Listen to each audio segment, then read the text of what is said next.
दर्शक नमस्कार. बिहार विशेष या कार्यक्रमामध्ये आपणा सर्वांचं स्वागत. आपला समाज जो चालतो तो सामाजिक कार्य ज्यांचं असतं तर याचा एक दिलासा त्या समाजाला मोठ्या प्रमाणात मिळत असतो आणि त्यावर आमचा समाज अधिक चालत असतो. पण याचबरोबर या सामाजिक कार्य करणाऱ्या नेत्यांकडं किंवा त्या मंडळींकडं राजकीय नेतृत्वाचं सुद्धा लक्ष लागलेलं असतं आणि राजकीय वर्तुळ त्यांच्याकडं देखील एका अपेक्षेने पाहत असतं. आणि नेमक्या आता म्हणजे जेव्हा विधानसभा निवडणुकीचा सगळा हा माहोल आहे तेव्हा ज्यांचं एक सामाजिक कार्यात नेहमीच पुढाकार असतो त्यांच्याकडे मोठ्या उत्सुकतेनं पाहिलं जातं आणि अशातमध्ये एक नाव आपल्या डोळ्यासमोर येतं ते सोमनाथ वैद्य यांचं. बिहार विशेष या कार्यक्रमात आपण सोमनाथ वैद्य सरांना निमंत्रित केलं आहे. वैद्य साहेब, स्वागत आपलं. नमस्कार. गेल्या काही काळापासून आपण जर पाहिलं तर सोमनाथ वैद्य यांचं एक सामाजिक कार्य प्रकर्षानं आपल्या डोळ्यासमोर येतं. याचबरोबर अगदी लोकप्रतिनिधींचे स्वीय सहाय्यक म्हणून त्यांनी काम पाहिलेलं आहे. प्रशासकीय कामाचा एक चांगला अनुभव त्यांच्या पाठीशी आहे आणि जवळपास त्यांनी एक 50 अधिवेशन, आपली विधानसभेची जी अधिवेशनं आहेत ती त्यांनी जवळनं पाहिली आहेत. आणि सर्वात यातलं एक महत्त्वाचं असतं की एखादा निधी मतदारसंघात आणणं किंवा एखादी योजना राबवणं, अशा एका चांगल्या गोष्टीचा दांडगा अनुभव सोमनाथ वैद्य यांच्या पाठीशी आहे. आणि आपण तोच मुद्दा मांडतो की जेव्हा या सगळ्या निवडणुकाचा माहोल आत्ता आहे तेव्हा सोमनाथ वैद्य यांचं सामाजिक कार्य तर चालूच आहे, पण राजकीय क्षेत्र त्यांच्याकडं पाहतं ते एक दक्षिणमधील इच्छुक उमेदवार म्हणून. नेमकी परिस्थिती काय आहे, सोमनाथ वैद्य यांच्या मनात काय आहे, त्यांची पुढची वाटचाल कशा पद्धतीची असणार आहे, तर हा सविस्तर असा संवाद बिहार विशेषच्या माध्यमातून. वैद्यसाहेब, सुरुवातीला आपण म्हटलं की सामाजिक कार्य तुम्ही करताय आणि राजकीय वर्तुळाचं एक लक्ष लागलेलं असतं अशात. खरंच सामाजिक कार्य तर आपण पाहिलं, पण एक राजकीय क्षेत्रात येण्याचा निर्णय कशा पद्धतीने घेतला, म्हणजे एक राजकीय क्षेत्र तुम्हाला कशा पद्धतीने आज खुणावतंय? नाही, पहिल्यांदा तर मी आपल्याला सांगू इच्छितो की मी राजकीय क्षेत्रात वयाच्या 21व्या वर्षापासून आहे. मंत्रालयात मी मंत्र्यांचा PA म्हणून मंत्री स्थापनेवर लागल्यापासून मी राजकारणात आहे. त्यावेळेस मी मंत्री महोदय म्हणजे मंत्रालयात आपण पाहताय की मुख्यमंत्री असतात, सर्व मंत्री महोदय असतात आणि विशेषतः मी सोलापूरच्या पालकमंत्र्यांचा PA होतो. आणि त्या काळात मी राजकीयच ही कामं करायचो, कारण लोक जे पालकमंत्र्याकडे येतात हे गावातील काय त्यांच्या अडीअडचणी वगैरे असतात, ते सगळे पदाधिकारी आणि राजकीय लोकच येतात. त्यामुळं मला 18 ते 19 वर्ष झालं मी हेच काम करतोय आणि हे फील्ड मला नवीन नाही आहे. माझे वडील एका गावचे बिनविरोध सरपंच झालेले आहेत, माझे आजोबा उपसरपंच होते. त्यामुळं लहानपणापासूनच राजकारणाचे मला पूर्ण ज्ञान आहे आणि पूर्ण सहवास आहे. आपण प्रत्यक्ष उतरावं हे जे आज वाटतं ते नेमकी त्याची पार्श्वभूमी काय की स्वतः आता आपण उतरावं या सगळ्या. गेली 19 वर्ष झालं मी मंत्रालयात काम करत आहे आणि ते प्रशासकीय काम केलेलं आहे आणि लोकांच्या अडचणी अगणित आहेत आणि ते आपल्याला स्वतःहून कसं लोकांमध्ये जाऊन आपल्याला त्या अडचणी त्यांच्या ऐकून आपण मंत्रालय स्तरावरती पाठपुरावा करून कशा पद्धतीने ते करतो, याच्यामध्ये आता माझी मास्टरकी झालेली आहे. आणि म्हणून मी लोकांच्या सर्व समाजाच्या ज्या काही अडचणी आहेत, जे स्थानिक प्रश्न आहेत, हे मी समजून घेऊन त्या मंत्रालय स्तरावर, जिल्हा स्तरावर कशा सोडवू शकतो, हे करण्यासाठी एकच माध्यम आहे, ते म्हणजे लोकप्रतिनिधी होणं. आणि ते लोकप्रतिनिधी होणं म्हणजे तुम्हाला निवडणूक लढवावी लागेल आणि आमदार म्हणून ज्यावेळेस तुम्ही विधानसभा सभागृहात जाल आणि त्यावेळेसच तुम्ही शासन दरबारी शासन दरबारी गेल्यावरच त्या सोडवता येतील. त्यामुळं मी या क्षेत्राकडे आकर्षित झालेलो आहे आणि म्हणून मी निवडणूक लढवणार आहे. म्हणजे साहेब, म्हणजे तुम्ही अगदी मंत्र्यांचं सगळं कामकाज पाहिलं, त्यानंतर आपले इथले तत्कालीन पालकमंत्री होते, त्यांचं देखील एक ती जबाबदारी पार पाडलेली होती आणि अन्य काही लोकप्रतिनिधी. हे सगळं राजकारण तर तुम्ही तसं जवळनं पाहिलं, राजकीय वातावरण जवळनं पाहिलं. एवढं सगळं आपण जेव्हा पाहतो तेव्हा हे क्षेत्र तसं सोपं वाटतं का की निवडणुकीत आपण उतरावं आणि एक लोकप्रतिनिधी बनणं? तर जे म्हणतो आपण यामध्ये आव्हानात्मक अशी कुठली बाजू वाटते का हे सगळं करत असतं? नाही बघा, लोकशाही आहे, लोकशाहीमध्ये आव्हानात्मक बाजू मला काय असं वाटत नाही. प्रस्थापित राजकारणी जरी असली तर राज्य हे कायद्यानं चालत असतं, देश हा कायद्यानं चालतो. कोणीही सर्वांना स्वातंत्र्य आहे निवडणूक. थोडक्यात कसं की राजकारणात जवळपास म्हणजे सगळा पैशाचा खेळ झाला किंवा अन्य काही गोष्टी याच्यामध्ये आल्या, की ज्या म्हणजे आपण कधी आपण म्हणतो की नाही या गोष्टी तशा अवघड वाटतात, तर तसं तुम्हाला काय अवघड तसं काही वाटतं नाही, काय? राजकारणात जे आमदार, जे खासदार आणि कोणीही असतील, तर ते त्यांचा जो व्याप असतो, त्यांच्या शैक्षणिक संस्था असतात, त्यांचे जे कारखाने असतात, त्यामुळे ते मोठे लोक वाटतात, असतात.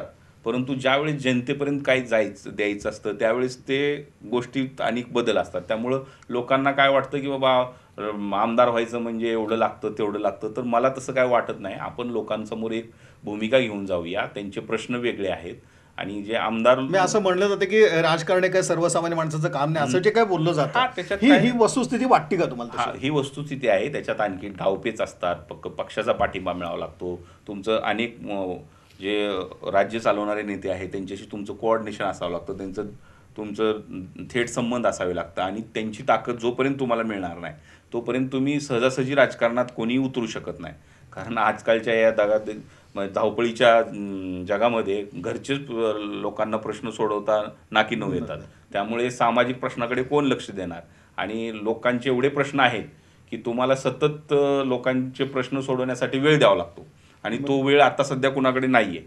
त्यामुळं राजकारणापासून लोक लांब राहतात आणि आता सध्या राजकारणामध्ये जे गडबड होत आहे आता दिवसेंदिवस जी आता बरीच कॉम्पिटिशन स्थित्यंतरे घडतायत त्याच्यामध्ये. कॉम्पिटिशन वाढलेली आहे. त्यामुळे लोक राजकारणापासून लांब आहेत. परंतु गेली 18-19 वर्ष ह्या फील्डमध्ये असल्यामुळे मला काही नवीन क्षेत्र हे नाही आहे. त्यामुळे मी धाडस करतोय आणि हे धाडस करून मी लोकांसमोर जातोय. आता लोकांनी मला कितपत स्वीकारतील हा वेगळा विषय आहे. नाही पण नक्कीच नाही, जेव्हा तुम्हाला एवढा हा सगळा दांडगा अनुभव आहे आणि लोकांचे प्रश्न नेमकेपणाने तुम्हाला माहिती आहेत आणि मतदारसंघामध्ये नेमकं काय हवंय किंवा काय नाही याचा नक्कीच तुमचा एक अभ्यास आहे, तर ती गोष्ट तुमच्यासाठी जड आहे अशी कुठलीच आपल्याला म्हणता येत नाही. येस. पण म्हणजे असं आपण थोडंसं म्हणजे त्या राजकीय मुद्द्यावर तर येऊयात, पण जे सामाजिक कार्य त्याच्याकडे तुमचा ओढा निर्माण कसा झाला आणि एवढं मोठं सामाजिक कार्य जे काही गेल्या काही वर्षापासून सुरू आहे, तर त्याची एक प्रेरणा कशा पद्धतीची? हे मी आपल्याला म्हणालो की मी आता विधान भवनात म्हणजे समाजात कोणत्या वेदना दुःख पाहिलं तुम्ही? हां, म्हणजे हे सतत पाहतोय आता आमदारांचा पीए म्हटल्यानंतर लोक ज्यावेळेस आमदारांकडे येतात त्यावेळेस ते पीएकडेच कागद देतात.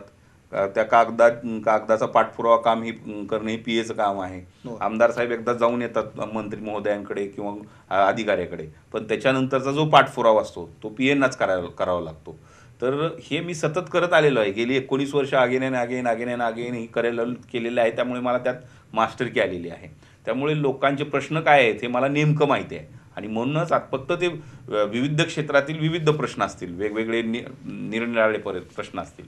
त्यामुळे मी इथं दक्षिण सोलापूरमध्ये आता ग्रामीण भागात दौरे करतोय, विविध मंदिरामध्ये जातोय आणि तिथे लोकांमध्ये मिक्सअप होऊन त्यांचे प्रश्न मला आता बऱ्यापैकी समजलेले आहेत. शेतकऱ्यांचे प्रश्न काय आहेत हे समजलेले आहेत. स्थानिक नागरिकांचे प्रश्न काय आहेत गावातले त्यांचे समजलेले आहेत. तर त्या माध्यमातून मी निवडणुकीसमोर जाणार आहे आणि लोकांना एक पर्याय देणार आहे की बाबा मी हे करू शकतो. मी प्रशासनातला ॲक्टिव्ह चेहरा आहे आणि आमदार झाल्याबरोबर जर लोकांनी मला स्वीकारलं आणि मी जर आमदार झालो तर दुसऱ्या दिवशीपासून मला मी करू शकतो, कारण मला मंत्रालय विधान भवनचा अनुभव आहे.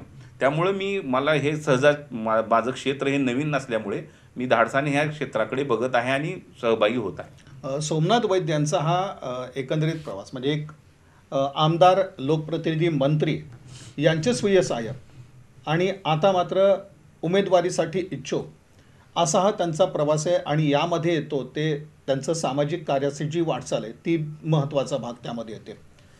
हे सगळं करत असताना सोमनाथ वैद्य असं नाव समोर आलं की दक्षिण सोलापूर विधानसभा मतदारसंघ सर्वांच्या डोळ्यासमोर येतो. जी राजकीय क्षेत्रामध्ये जी काही चर्चा सुरू आहे तर ती दक्षिणबद्दलची सोमनाथ वैद्य यांच्या बाबतली.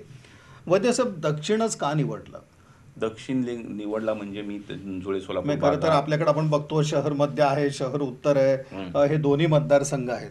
ज्यावेळेस मी दक्षिणच निवडणं याच्या पाठीमागचं नेमकं कारण काय? ज्यावेळेस मी पालकमंत्र्यांचा इथे पीए म्हणून कार्यरत होतो त्यावेळेस मी दक्षिणमधील जुळे सोलापूर भागात राहत होतो.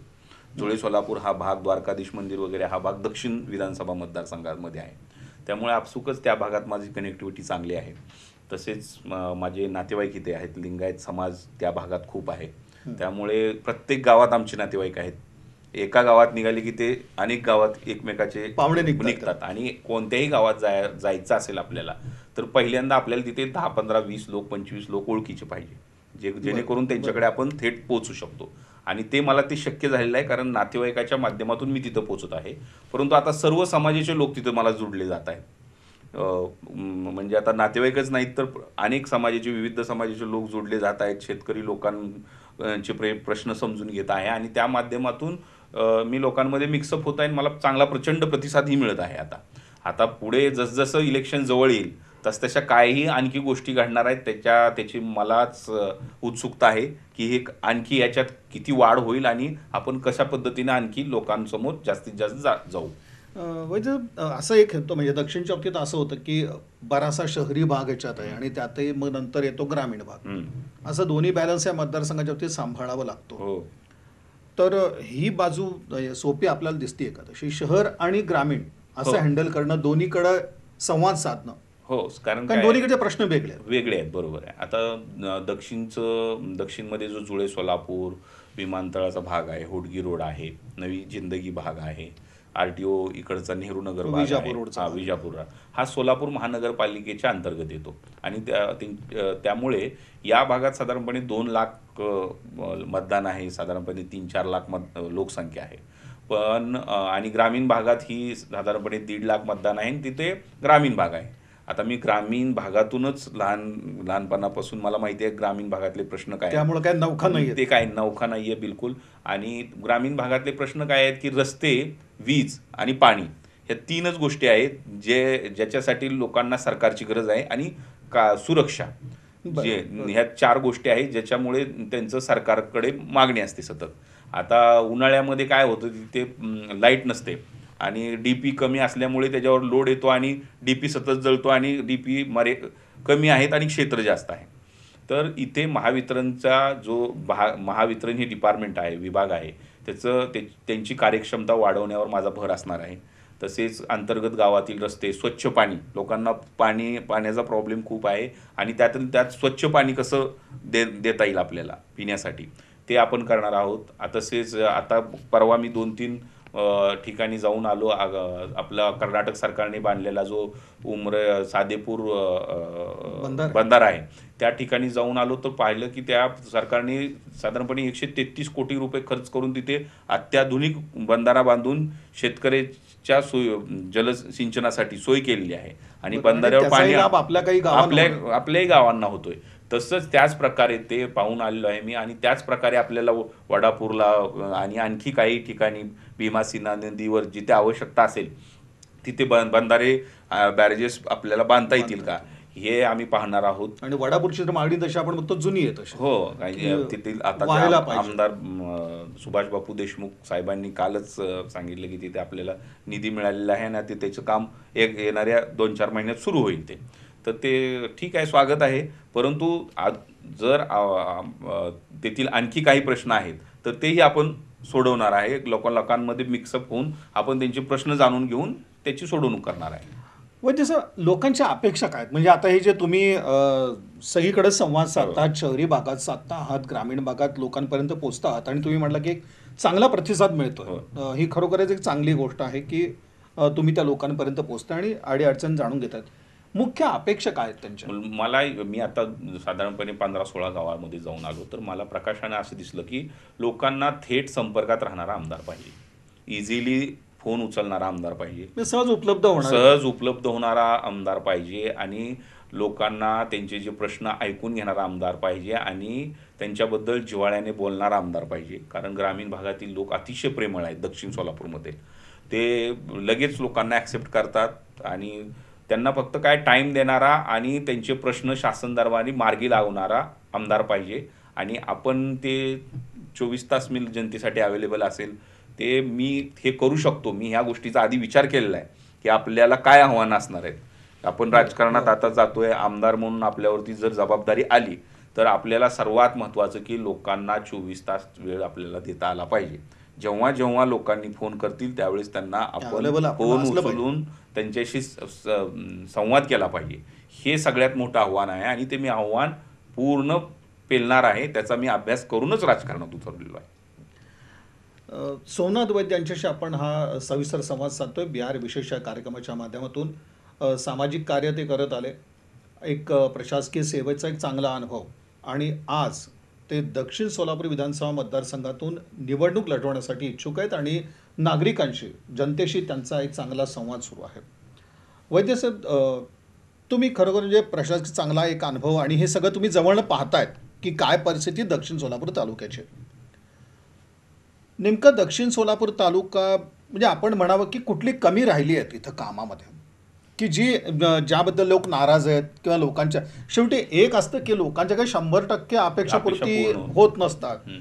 पण मुख्य त्यांचा राग किंवा जी काही अपेक्षा आपण म्हणतो तर ती कोणत्या बाबतीत आहे? म्हणजे कुठल्या गोष्टी तिथं कमी पडतात थोडक्यात? हे पहा काय झाले जुळे म्हणजे गेले एक आपण एक 10 वर्षाचा काळ बघू. हां कामं झाली नाहीत असं म्हणता येत नाही, कामं झाली आहेत. पण शेवटी लोकांची नेमकी गरज काय आणि आज लोकांची नाराजी ज्याला आपण म्हणू ते कुठल्या गोष्टीवरती आहे? हां जुळे सोलापूर भागात मी प्रकाशाने अशा मला समस्या दिसल्या की तेथील लोक महापालिकेला नियमित टॅक्स भरतात. त्यांच्या टॅक्सवर महापालिका कर्मचारी अधिकाऱ्यांचा पगार होतोय, परंतु त्यांना ज्या सोयी सुविधा मिळायच्या आहेत ते मिळत नाहीयेत. चांगले मूलभूत रस्ते, सुविधाच नाही तिथे. हां, ड्रेनेज हां. नाही, पाणी ड्रेनेज नाही, पाणी नाही आहे. शहर कसंही इकडे तिकडे वाढलेलं आहे. थोडा भाग चांगला आहे, परंतु त्या 100% मधला 20% भाग सुधारलेला, 80% भागात नियोजन नाही आहे. त्यामुळे तेथील लोकांना पाणी, रस्ते, वीज ह्या सगळ्या गोष्टी एकदम व्यवस्थित सेटअप झालेल्या पाहिजेत. आणि तिथे सगळ्यात जास्त मागणी आहे की तिथं उद्यानं, विरंगुळा केंद्र, महापुरुषांची स्मारकं तिथे होण्यासाठी अनेक लोक तिथे धडपड करत आहेत, परंतु यातलं काही झालेलं तिथे दिसून येत नाही.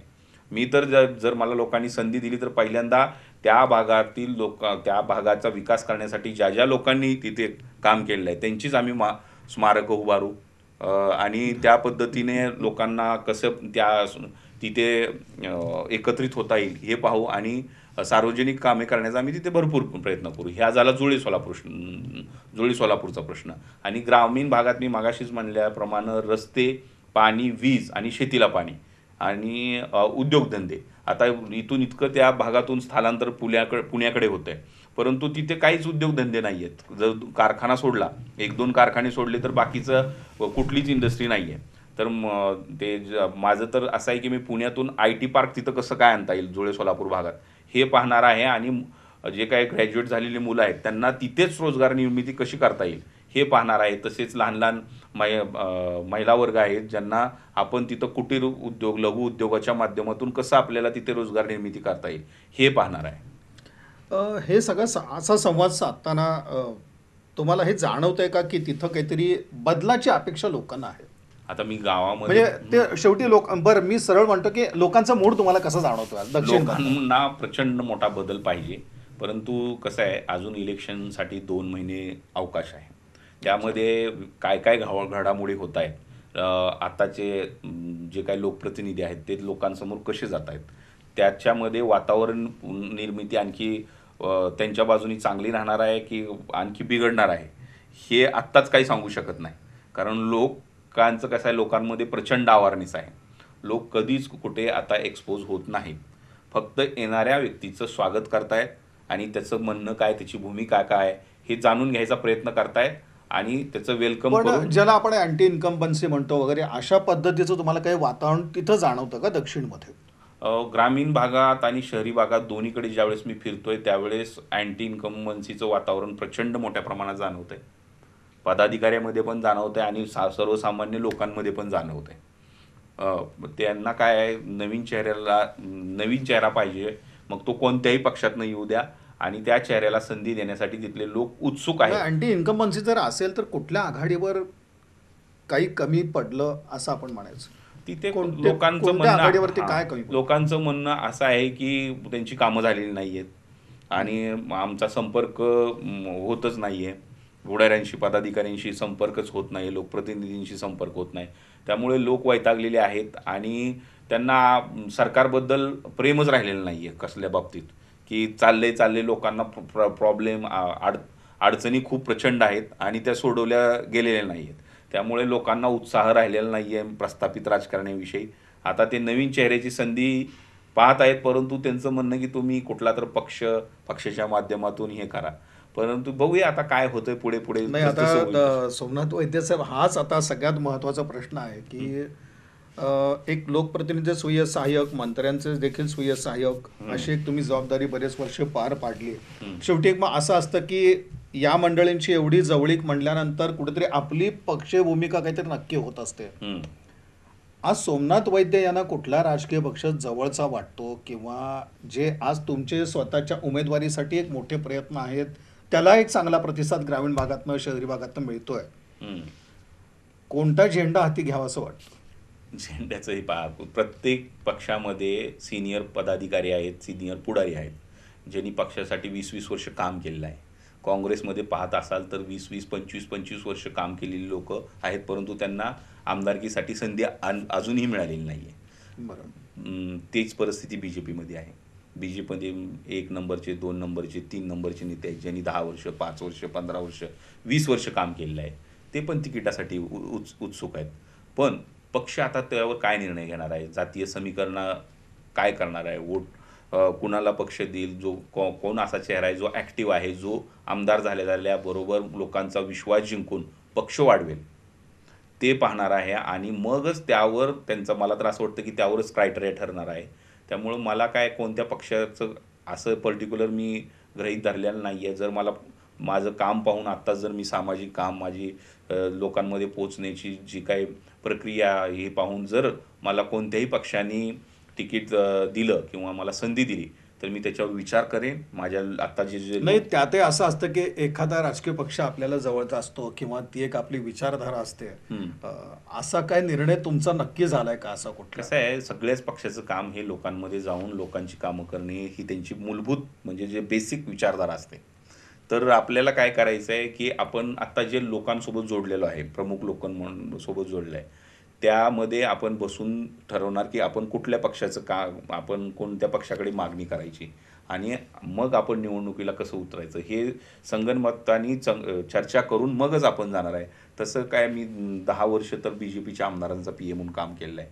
त्यामुळे राज्य चालवणारे बी जे पीचे नेते माझी त्यांची ओळख आहे चांगली. मी कोणत्या ना कोणत्या माध्यमातून त्यांच्यासमोर गेलेलो आहे.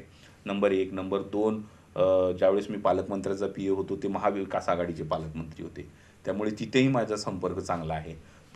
परंतु असं काही नाही की जर पक्षाने तिकीट नाही दिलं तर आपण निवडणूक लढवायची नाही आहे. आपण अपक्ष म्हणून जनतेसमोर जाऊ शकतो. फक्त एवढंच आहे की आपलं जे कमी वेळात आपल्याला जी बूथपर्यंत जी बूथरचना असते, आता बी जे पीची असं आहे की 1 बूथ 10 यूथ असं काहीतरी आहे त्यांचं, आणि तसंच सगळ्या पक्षाचं आहे, सर्वच राजकीय पक्ष. परंतु असंही झालेलं आहे की बाबा मोठे मोठे बाहुबली उभारलेले आहेत आणि एका छोट्या दुर्लक्षित माणसाला संधी मतदारांनी दिलेली आहे. हे शेवटी मतदान करणारे हे लोक असतात. बरं, मतदार राजा आहे लोकशाहीमध्ये. आणि लोकांवर कुणाचं आज तरी कंट्रोल मला दिसून येत नाही, कारण पूर्वी असायचं तसं. परंतु आता लोक हुशार झालेले आहेत, सोशल मीडिया वापरतायत, पेपर वाचतायत किंवा गॉसिपिंगमध्ये त्यांना सगळं कळून येतं की कुणाला ताकद दिली पाहिजे आणि आपल्या उपयोगाचा कोण आहे. त्यामुळं मला जनतेकडून प्रचंड अपेक्षा आहेत. जनता अत्यंत हुशार आहे. जनता योग्य वेळ आल्यानंतर योग्य माणसाला बरोबर ताकद देणार, हीच आशा घेऊन मी आता निवडणुकीत उतरणार आहे. त्यामुळे पक्ष हा मॅटर माझ्यासाठी दुय्यम आहे. पहिल्यांदा मला फॉर्म भरून अपक्ष म्हणून निवडणूक लढवायची आहे आणि हेच मी निश्चित केलेलं आहे. त्याच्यामध्ये जर मला तत्पूर्वी कोणत्या पक्षाने जर माझ्याकडे प्रस्ताव दिला तर मी आत्ता ह्या 1-2 महिन्यामध्ये आणि माझ्या जुन्या लोकांसोबत मी चर्चा करून योग्य तो निर्णय घेऊन आम्ही त्याबद्दल विचार करू. सर, हे झालं म्हणजे पक्षाचं, म्हणजे तुम्ही स्पष्ट अशी तुमची भूमिका आहे की आत्ता तरी आपली एकला चलोरीची भूमिका आहे. आणि जर कुठल्या राजकीय पक्षाचा प्रस्ताव आला आणि तो जर तुम्हाला पटला तर मग तुम्ही तो मार्ग पत्करणार. बरोबर. पण या सगळ्यात महत्त्वाचं एक ठरतं की ज्या मतदारसंघातनं आपण निवडणूक लढवण्याची इच्छा प्रदर्शित करतोय तर त्या मतदारसंघासाठीचं आपलं विजन, की दक्षिणच्या समस्या तर तुम्ही सांगितल्या की मुळामध्ये अँटी इन्कम्बन्सी सुद्धा तुम्हाला तिथं जाणवते. अशा वेळेला तुम्ही एक सांगितलं की शहरी भागाचा सगळ्यात मोठा आहे की मूलभूत सुविधाच तिथं नाही आहे. तर एक शेवटी दक्षिणसाठीचं विजन म्हणून तुमच्या डोळ्यासमोर कोणते महत्त्वाचे मुद्दे दिसतात? मी सांगितलं की इथून स्थलांतर मोठ्या प्रमाणात पुण्याला होत आहे, तर ते स्थलांतर कशा पद्धतीने रोखता येईल आणि सोलापूरमध्ये विकास कसा करता येईल याबद्दल मी पहिल्यांदा एक ब्लूप्रिंट तयार करणार आहे. आणि नंबर 1 नंबर 2 आपल्याला इथं महावितरण शेतकऱ्यांचे जे विजेची समस्या आहे मुख्य ती विजेचं- 100% आपण निकाली काढणार, जर मला इथं संधी मिळाली तर. परत जे कर्नाटकात पाणी वाहून जातं आहे नद्यांमधून, ते आपल्याला कसं मॅक्झिमम शासनाच्या नियमानुसार आपल्याला तिथं बॅरेजेस बंधारे कसे बांधता येतील आणि ते पाणी अडवून ते शेतकऱ्यांना कसा त्याचा फायदा होईल शेतीसाठी हे पाहणार आहे. तसेच उद्योगधंदे जे काही मंद्रुप MIDC जी आता रद्द करण्यात आली आहे ते परत शेतकऱ्यांमध्ये प्रलंबित आहे खरं तर विषय तो. जो प्रलंबित आहे ते परत शेतकऱ्यांसमोर आपण जाऊन चर्चासत्र घडवून आणणार आहे. आणि ती मंद्रुपची MIDC ही शेतकऱ्याच्या फायद्याची की फायद्याची नसणार आहे हे याबद्दल सत्र घडवून मग तो शासन दरबारी आपण पाठपुरावा करून ती मंद्रुप सार्वमत MIDC गरजेचं आहे. बरोबर. कोणतीही गोष्ट जर जनतेचा पाठिंबा नसेल तर ती पूर्णत्वास जात नाही. त्यामुळं आपण ते चर्चासत्र घडवून आणणार आणि मग ते शासन दरबारी आपण काम करणार. आणि दुसरं मला सांगायचं आहे की मी PA कामामध्ये एक्सपर्ट आहे. त्यामुळे मी जरी इथून एकच आमदार तिकडे जाणार आहे, जरी 100 बरोबर. लोकांनी मागणी केली तरी आमदार एकच एकच होणार आहे. त्यामुळे ज्यांच्या अपेक्षा पूर्ण झालेल्या नाहीत आमदार होण्याच्या झालेल्या नाहीत, तर त्या लोकांना मी विश्वासात घेऊन त्यांच्या जे काही प्रश्न आहेत ते मी पूर्ण करणार आहे. आणि मी PAचंच काम तिथं करणार आहे. हा प्रत्येक गावातला प्रत्येक सरपंच हा आमदार असेल त्यावेळेस आणि त्यांनी म्हणेल तेच आपण करणार आहे. पदाधिकारी हा ज्यांची इच्छा आहे आमदारकीची त्यांना मी पहिल्याच अधिवेशनात तिकडे सगळ्यांना घेऊन जाणार आहे. विधानसभा काय असते, मंत्रालय काय असतं, कशा पद्धतीनं कामकाज चालतं, या सगळ्या गोष्टी मी तिथं दाखवणार आहे. आणि जनतेला दाखवणार आहे. फक्त सभागृहात मी बसणार आहे, विधानसभा आवारामध्ये प्रत्येक जण आमदार म्हणूनच तिथे वावरेल अशा पद्धतीनं मी समाजकारण आणि राजकारण करणार आहे. नाही, हाच मुद्दा खरं महत्त्वाचा आहे की जवळपास तुम्ही म्हटलं की मी 50 अधिवेशनं जवळपास ही सगळी पाहिलेली आहेत. ह्या सगळ्या गोष्टीचा म्हणजे योजना खेचून आणणं आणि त्याची अंमलबजावणी करणं हा महत्त्वाचा भाग असतो. बरोबर.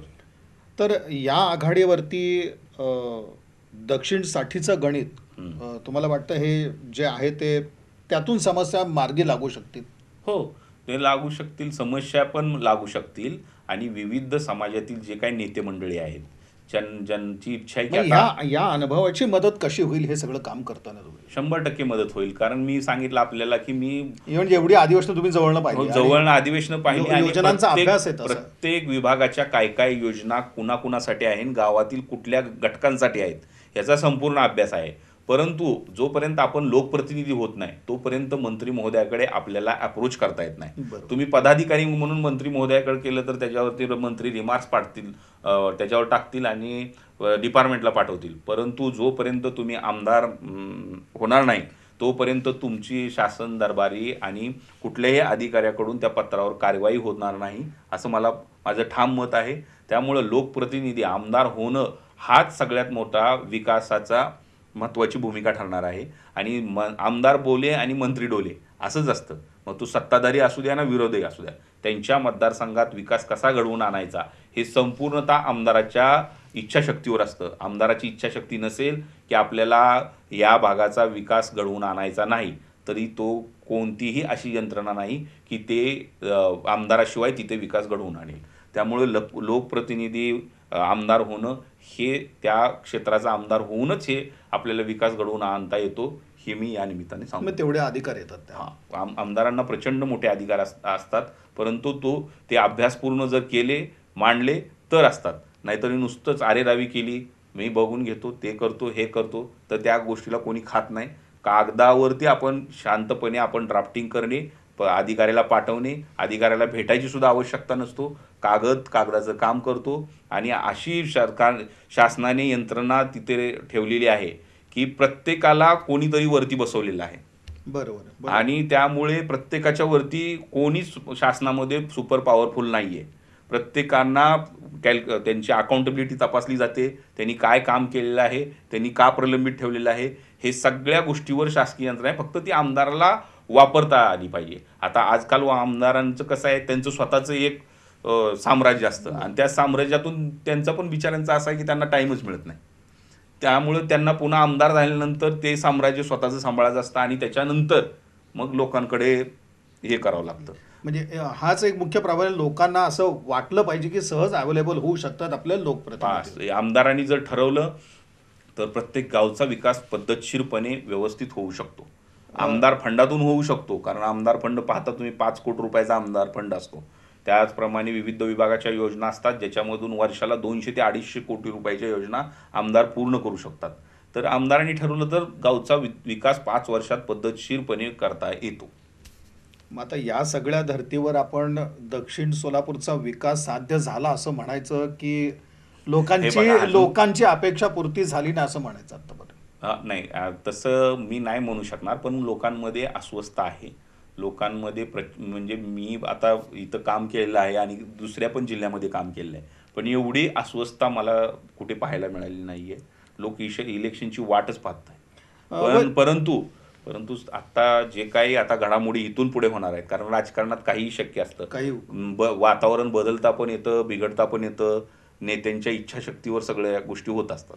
परंतु आता तरी मला थोडी संधी दिसत आहे. त्या संधीने मी काम करत आहे.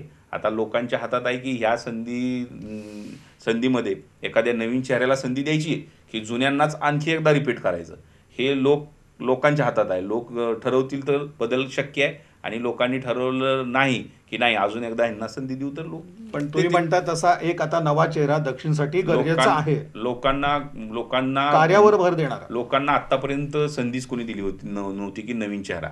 जे नवीन चेहरे निवडणुका लढवायचा गेल्या वर्षी त्यांनी पूर्ण तयारी केली होती, ते इलेक्शन फॉर्म काढून घ्यायच्या आदल्या दिवशी त्यांनी काढून घेतले फॉर्म, आणि लोकांमध्ये भ्रमनिरास झाला. त्यामुळं प्रस्थापितांनाच त्यांनी मतदान केलं. पण यावेळेस असं होणार नाही आहे. मी लोकांना एक माझ्या रूपाने मी एक अपक्ष फॉर्म भरून मी एक तिसरा चेहरा मी देण्याचा प्रयत्न करणार आहे. तर लोकांनी संधी दिली तर शक्य होणार आहे, नाहीतर माझं काम चालूच आहे. मी परत कुठल्या तरी आमदाराचा PM म्हणून राहणारच आहे. मी नागपूर अधिवेशनाला जाणारच आहे आणि माझं सामाजिक काम राहणारच आहे. पण ही संधी मिळेल असा तुमचा विश्वास आहे ठाम? असं मला आता प्रथमदर्शनी तरी दिसतंय. परंतु इलेक्शनला आणखी 2 महिने आहेत. तिकीट आता महाविकास आघाडीकडून काँग्रेसला जाणार आहे, की उद्धव बाळासाहेब ठाकरेंना जाणार आहे, की ते पवारसाहेब गटांना जाणार आहे, हे अजून निश्चित नाही आहे. नंबर 1. आणि BJP कडून कोण लढणार आहे, आता तर तुम्ही बघताय चर्चा वेगवेगळ्याच उठतायत, नवीनच चेहरे येत आहेत, नवीनच काही घडतंय.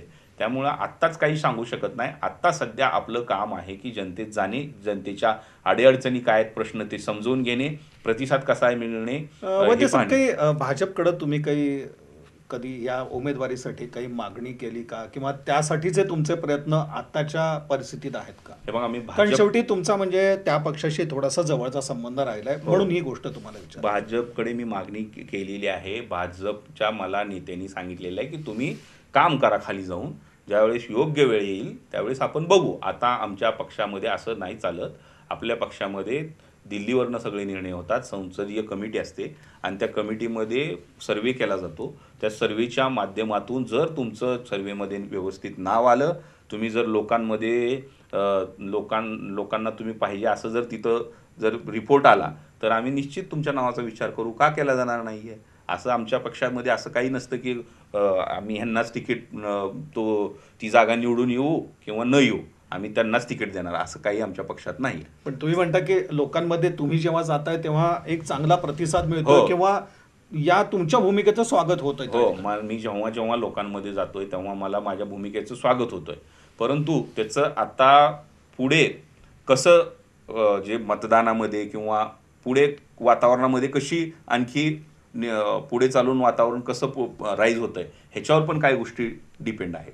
मी आता जातोय, मला सगळीकडे वेलकम केलं जातंय, कारण त्यांना माहिती आहे आता हा 19 वर्ष प्रशासकीय अनुभव असलेला चेहरा आहे, आणि या चेहऱ्याला आपण जर जवळीक केली तर ह्याचं वातावरण पुढे वाढत जाईल असं वाटतंय. म्हणून लोक मला बोलतायत, माझ्याशी चर्चा करतायत, त्यांचे प्रश्न सांगतायत. परंतु हे आता पक्ष कसा घेईल नॅशनल पार्टी, हे त्यांच्यावर डिपेंड आहे. आणि नॅशनल पार्टीपेक्षा जे काही सोलापूर जिल्हा चालवणारे नेते आहेत ते कसं घेतात, या गोष्टी कशा पाहतात, हे सगळ्यात महत्त्वाचं आहे. व त्याचं तुम्ही राजकारण देखील दक्षिणचं जवळनं पाहिलेलं आहे, आणि दक्षिणमध्ये आपल्याला असं दिसून येते की गटबाई तशी राजकीय पक्षात असतेच, पण दक्षिणमध्ये काही गट म्हणजे स्वतंत्र आहेत, त्यांच्या प्रत्येकाच्या सगळ्या महत्त्वाकांक्षा आहेत. अशा वेळेला एक असतं की एकजूट आपण जी म्हणतो दक्षिण तालुक्याच्या प्रश्नासाठीची म्हणून एकजूट राजकीय, तर ती आपल्याला अभावानं दिसते. कशा पद्धतीचं एक राजकारण हे मारक ठरलेलं आहे दक्षिणला असं वाटतं, जे तुम्ही राजकारण जवळनं पाहिलंय? इथे कसं आहे, इथे या दक्षिणमध्ये 100 नेते आहेत ज्यांना आमदार व्हायचं आहे, परंतु त्यांचं कार्य लिमिटेड आहे. कुणाचं कार्य 4 गावापुरतं आहे, कुणाचं कार्य 5 गावापुरतं आहे, कुणाचं कार्य नेत्याची समर्पित राहणं एवढंच आहे, आणि कुणाचं कार्य आहे ते मोठ्या उद्योगधंद्याच्या समूहातून आहे, कुणाचं कार्य बँकांच्या माध्यमातून आहे, कुणाचं कार्य साखर कारखान्यांच्या निर्मितीतून आहे, कुणी रोजगार निर्मितीतून दिलेलं आहे. परंतु इथे सर्व समाजाला घेऊन जाणारा नेताच नाही आहे, हे मला दिसलेलं आहे. कारण काय झालेलं आहे, कोणी एका विशिष्ट समाजाचंच काम करतोय, दुसरा एका विशिष्ट समाजाचंच काम करतोय. त्यामुळे लोकांना विश्वास नाही की बाबा हा आमदार झाल्यानंतर, की आता थोडं वातावरण बिघडलंय, पूर्वी असू शकतं माहिती नाही, पण हा आमदार झाल्यानंतर आपल्या समाजाला न्याय देईल, आपल्या लोकांच्या काय अडचणी आहेत त्याची सोडवणूक करेल, आपल्याला जवळ करेल. ही फार मोठी इथे अविश्वसता निर्माण झालेली आहे. त्यामुळं मला वाटतं की जर आपण ह्या गोष्टीमध्ये आपण जर थेट जनतेचे पुढाऱ्याशी संपर्क न ठेवता थेट जनतेत मिसळून जनतेशी संपर्कात राहिलो तर बऱ्यापैकी इथे यश मिळू शकतं. आणि एक असं दिसून येतं आपल्याला, उमेदवारांची भाऊगर्दी हे दक्षिण सोलापूर तालुक्यात आपल्याला दिसतेच. अशा वेळेला एक आपल्याला म्हणजे जो आशावाद आहे आपला महत्त्वाचा, तर त्या बाबतीत काय वाटतं की म्हणजे उमेदवारांचीच एवढी मोठी संख्या त्या ठिकाणी असते, तेव्हा एक आपलं वेगळेपण तिथं सिद्ध करावं लागेल. तर ही जी गोष्ट आहे ती तशी आव्हानात्मक वाटते का? आव्हानात्मक कसं आहे, आता कारण शेवटी निवडणूक म्हटली की ती गांभीर्यानेच घ्यावं लागते आणि ती एक आव्हानात्मक परिस्थिती असतेच. ती कुठली निवडणूक, म्हणजे अगदी आपण पतसंस्था जरी म्हणली तरी ती निवडणूक आव्हानात्मक. बरोबर आहे. आपण आपलं जनतेकडे विचार मांडतोय, मी जनतेसाठी काय करू शकतोय हे आपण मांडतोय. त्याचा अनुभव मी मांडलेला आहे वृत्तपत्रांमधून, की मी नौखा नाही आहे राजकारणात, 19 वर्षापासून मी हेच काम करत आलेलं आहे. त्यामुळे मी वृत्तपत्रामधून माझा बायोडाटा जनतेला मांडलेला आहे. आता जनतेने ते कशा पद्धतीनं स्वीकारायचा हे जनता ठरवेल, आणि ह्याच्यासाठी आपल्याला जनतेच्या मनात काय आहे हे आपल्याला कधी कळणार आहे, ज्यावेळेस आपण नॉमिनेशन फॉर्म भरू आणि तो व्हॅलिड फॉर्म होऊन ज्यावेळेस आपलं बॅलेटवरती नाव येईल आणि ज्यावेळेस त्याच्यावरती मतदान होईल त्यावेळेस आपल्याला रिझल्ट कळेल की जनतेनं आपल्याला स्वीकारलं आहे का नाही. परंतु त्याच्या आधी आपण निवडणूक प्रक्रियेतच गेलो नाही आणि नुसतंच IQ गोष्टीमध्ये जनता तुम्हाला स्वीकारणार नाही, हे करणार नाही, ते करणार नाही, तुमच्याकडे पक्ष नाही आहे, तुमच्याकडे बूथ लेवलला लोक नाही आहेत, काय नाही. अहो, जनतेने ठरवलं तर जनताच बूथ एजंट होऊ शकते. जनतेला काय कुणाचं आहे, आज घराघरात कुणी कुणाला मतदान केलं हे माहिती नाही. कुणाच्यातच आज जे समजा कुटुंबात 10 व्यक्ती असतील तर 10 जण वेगवेगळे मतदान करतात. आज कुणाच्या विचारसरणीवर कुणाचं कंट्रोल नाही आहे, प्रत्येकाची विचारसरणी वेगळी आहे. त्यामुळं मला नाही वाटत की माझ्याकडे बूथला लोक असतील नसतील, परंतु मला अंतर्गत लोक प्रचंड मोठ्या प्रमाणात मदत करतील असा माझा ठाम विश्वास आहे. कारण लोक ह्या प्रस्थापित लोकांना वैतागलेले आहेत आणि जनता पण अशाच लोकांना ताकद देईल जो तिथे जाऊन काम करेल, ज्याला त्यातलं नॉलेज आहे, ज्याला त्याची गुणवत्ता तिथं त्याची आहे आणि तो प्रश्न अत्यंत व्यवस्थितपणे आणि फास्ट गतीने सोडविल अशाला संधी देईल. त्यामुळे माझ्याकडे बूथ कार्यकर्ता असू दे किंवा नसू दे, परंतु मी निवडणुकीला उभा राहणार आहे, ठामपणे फॉर्म भरणार आहे. मग कुठल्या पक्षाने मला स्वीकारलं तर वेलकम आहे, नाही स्वीकारलं तर अपक्ष निवडणूक आपण लढणार आहे आणि जनतेला एक नवीन चेहरा काय करू शकतो हे मी माझ्या निवडणुकीच्या सभांमधून विचारातून मी सांगणार आहे. सोमनाथ वैद्य यांच्याशी आपण हा संवाद साधतो आहोत. दक्षिण सोलापूर तालुक्यासाठी ते इच्छुक आहे. त्यांचं प्रशासकीय सेवा जी आहे तर त्याच्याशी अगदी जवळनं संबंध आलेला आहे आणि सरकारी यंत्रणा जी काम करते तर त्याच्याशी देखील ते चांगल्या प्रकारे अवगत आहेत आणि दक्षिण सोलापूर तालुक्यातून इच्छुक आहेत. आणि आत्तापर्यंत जो काय आपण त्याची संवाद साधला तर महत्त्वाची गोष्ट दिसून येते की कुठल्याही परिस्थितीत माघार नाही अशी सोमनाथ वैद्य यांची भूमिका आहे. पण वैद्य साहेब, आता फार महत्त्वाचा प्रश्न की तुम्ही म्हणजे लोकप्रतिनिधीचे स्वीय सहाय्यक राहिलेला आहात, दबावाचं राजकारण तुम्हाला माहिती आहे आणि आता जेव्हा तुम्ही हे सगळं कार्य करताय तर नक्कीच दक्षिणमध्ये चर्चा तर तुमच्या नावाची आहेच आहे. निश्चित असं कार्य म्हणलं की मग ते विरोधक तयार होतात हो हो आणि ज्या पद्धतीने तुमचं कार्य चालू आहे आजच्या घडीला कुणाचा दबाव आहे का? आणि नाही नाही नाही भविष्यात मी असं म्हणेन की भविष्यात जे म्हणताय तुम्ही उमेदवारीच्या बाबतीत माघार नाहीच, असं वाटतं का दबाव येणारच नाही? हे बघा, दबावाचं बघायला गेलं तर मी स्वतः वकील आहे. मी बार काउन्सिल ऑफ महाराष्ट्र आणि गोवाचा 1 वर्ष मी स्पेशल ऑफिसर होतो. मला सुप्रीम कोर्टाचं कामकाज कसं पद्धतीनं चालतं, हायकोर्टाचं कामकाज कशा पद्धतीने चालतं, मी साधारणपणे 5 ते 10 हजार वकिलांच्या थेट संपर्कात आहे. लोकशाही कशा पद्धतीने चालते, लोकशाहीत आपण कशा पद्धतीनं सुरक्षितपणे राजकारण केलं पाहिजे याचं संपूर्ण ज्ञान मला आहे. आणि इथं पाहायला गेलं तर सोलापूरचे लोक अतिशय प्रेमळ आहेत. जो उद्धट वागतो त्याच्याशी उद्धटगिरी करतात, जो प्रेमाने त्या लोकात जातो त्याच्याशी प्रेमाने वागतात. आणि आता तुम्ही जर नेत्यांबद्दल बोललात तर हे प्रेमाने वागून तुमचं जेव्हा नाव होतं आज, हां तेव्हा नक्कीच म्हणजे कुठेतरी दबाव येत असणार किंवा नाही आता नाही निवडणुकीच्या नाही नाही. वेळेला आता माझे जिथं कॉम्पिटिटर आहेत त्यांनी तर जाहीर भाषणात माझं एकदम स्तुती केलेली आहे की सोमेश वैद्य आणि माझे संबंध अतिशय चांगलेले आहेत.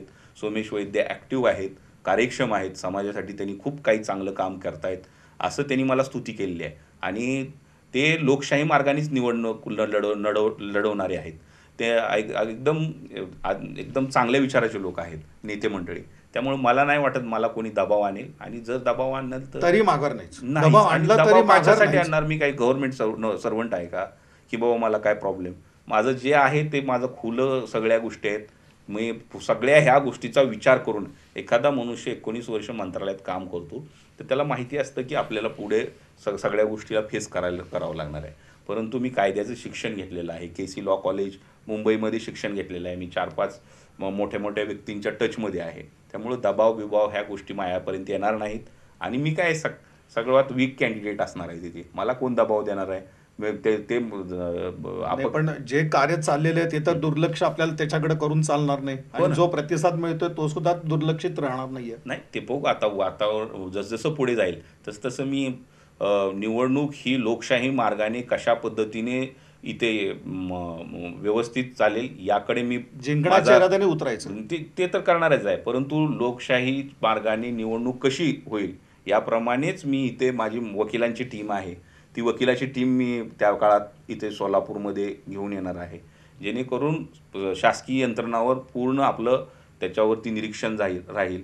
त्यामुळे मला कुठल्या गोष्टीची भीती नाही आहे. आणि परमेश्वरांनी जर ठरवलं तर बाकी कुणाची काय भीती बाळगायची काय आवश्यकता नाही. आता त्यात म्हणायचं तर मी आता बघा येणाऱ्या 26 तारखेला रुद्र स्वाहाकार करतोय. तो मोठा उपक्रम आहे. तो 50,000 लोक तिथे येतील. माझ्यात हस्ते त्या यज्ञामध्ये दुर्मिळ आहे खरं होणार तर. आहेत. त्यामुळं मी लॉर्ड शिवाचा भक्त आहे. आणि लॉर्ड शिवा ज्या भक्ताच्या पाठीमागे असतात त्याला घाबरायची काय आवश्यकताच नाही. मग त्यामुळं मला माझ्यामध्ये धाडस आहे. आणि मी या धाडसावरच आत्तापर्यंत सर्व काही हे केलेलं आहे. आणि सगळ्यात महत्त्वाचं की लोकशाही यंत्रणेमध्ये तुम्हाला कुठेतरी टच पाहिजे असतो मोठ्या लोकांचा. तो मला आहे. मी त्यांच्या संपर्कात आहे. ते मला मार्गदर्शन करतात. त्या पद्धतीने मी पुढे जात आहे. अदृश्य शक्ती.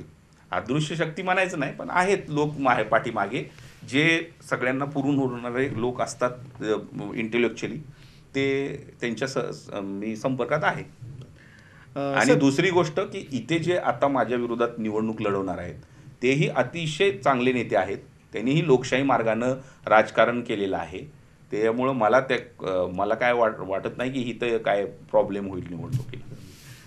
साहेब, शेवटी मतदारांना काय आव्हान आहे? मतदार किंवा दक्षिण सोलापूर तालुक्यातली जी जनता आहे त्यांना तुमचं आव्हान कशा पद्धतीचं असणार आहे? तुमचा तर एक प्रामाणिक प्रयत्न आहे. आणि मतदारसंघाच्या सेवेसाठी किंवा लोकांना ज्या गोष्टी आज हव्यात अशा वाटतात, मुळामध्ये अगदी लोकप्रतिनिधी सहजपणे आपल्याला उपलब्ध व्हावा अशा अगदी मूलभूत जी अपेक्षा आहे तिथपासून सगळी तुमची तयारी आहे. अशा एका आघाडीवरती लोकांना तुमचं काय सांगणं?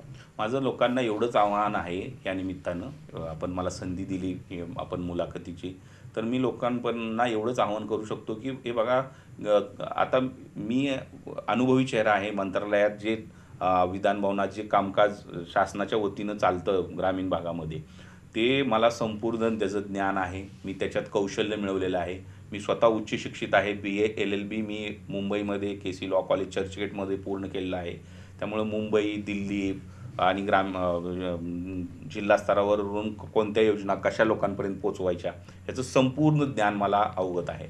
त्यामुळे लोकांनी मला जर 5 वर्षासाठीच फक्त संधी जर दिली तर दक्षिण तालुका हा सोलापूर जिल्ह्यातला 1 नंबर तालुका करून दाखवेल मी विकासाचा. नंबर 1.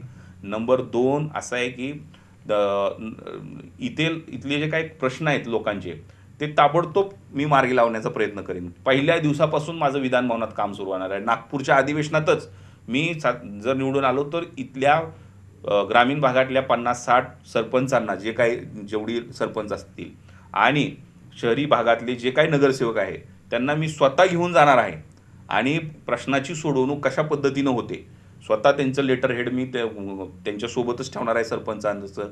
आणि त्यांच्या गावातील काय काय प्रश्न आहे, कोणत्या कोणत्या विभागाची प्रश्न आहे तिथेच टायपिंग करून तिथेच लगे मंत्र्यांना देऊन त्याच्यावर कारवाई करण्याचं काम मी करणार आहे. पहिल्याच अधिवेशनाला मी येथील दक्षिण सोलापुरातले 50 ते 60 सरपंच घेऊन तिकडे जाणार आहे ज्यांना गावातील प्रश्न सोडवायचे आहेत आणि जनतेने त्यांना आशेने निवडून दिलेले आहे. त्या सरपंचांना घेऊन मी हिवाळी अधिवेशनात जे नागपूरला होणार आहे ह्या निवडणुकीनंतर तिथे जाणार आहे आणि नगरसेवकांनाही इथं जे स्थानिक नगरसेवक आहेत त्यांनाही ताकद देण्याचं काम करणार आहे आणि त्यांच्या प्रभागातील ज्या काही समस्या आहेत त्या त्यांना सोबत घेऊन पूर्ण करणार आहे. नक्कीच बिहार विशेष या कार्यक्रमात आपण सोमेश वैद्य यांच्याशी सविस्तर असा एक संवाद साधला. दक्षिण सोलापूर तालुक्यातून ते इच्छुक आहेत. मुळामध्ये जो प्रशासकीय सेवेचा अनुभव आणि प्रशासकीय यंत्रणा ज्या पद्धतीने कार्य करतात त्याच्याशी ते अवगत आहेत आणि एक साधारणपणे 50 अधिवेशनं विधानसभेची त्यांनी जवळनं पाहिलीत. इतका एक दांडगा अनुभव आणि या अनुभवाच्या जोरावरती ते दक्षिण सोलापूर तालुक्याचा कायापालट करण्याची ते इच्छा बाळगून आहेत. महत्त्वाचं म्हणजे लोकांशी त्यांचा जेव्हा संवाद होतोय तर त्याला एक चांगला प्रतिसाद मिळताना दिसतो. लोकांचे प्रश्न ते जाणून घेत आहेत आणि नुसतं जाणून घेणं त्याच्या निराकरणासाठी त्यांची आज पावलं पडत आहेत.